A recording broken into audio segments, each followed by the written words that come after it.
কিন্তু আজকে আমাদের যারা মিত্র সংগঠন যাদেরকে নিয়ে আমরা একসাথে রাজনীতি করেছে, আজকে তারা এই বেগুনবাড়ি ইউনিয়নে বিভিন্ন রকম ষড়যন্ত্র করছে। আমি আজকে আপনাদের কাছে জিজ্ঞাসা করতে চাই, এই দারাহাট মাদ্রাসার যিনি প্রিন্সিপাল, তিনি কি আমাদের দলের?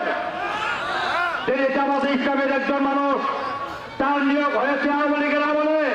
রমেশ বাবুর পা ছুঁয়ে সালাম করে তিনি সেদিন এই মাদ্রাসার নিয়োগ নিয়েছেন। আজকে তারা আজকে এই বিশাল শহরে আমাদের এখানে পাশেই তার নেতৃত্বে জামাতে ইসলামের মিটিং করছে। এটা কোন ধরনের অসভ্যতা? আজকে বেগুনবাড়ি ইউনিয়নের কাছে আমার জিজ্ঞাসা। আমরা কোনোদিন এই ধরনের আচরণ তাদের সাথে করি নাই। আজকে অত্যন্ত দুঃখ লাগে, আজকে তারা আজকে আমাদের এই বিক্রয় মিটিংকে বাধাগ্রস্ত করার জন্য আজকে তারা এই কাজটা করছে। থাকতে পারে তারা এই এলাকায় তাদের ক্যান্ডিডেটের বাড়ি। তাই আজকে বেগুনবাড়ির মানুষ ঐক্যবদ্ধ হয়েছে।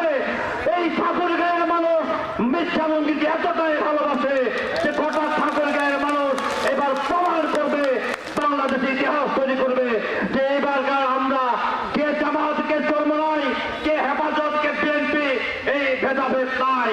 আমরা এবার ঠাকুরগাঁয়ের মানুষ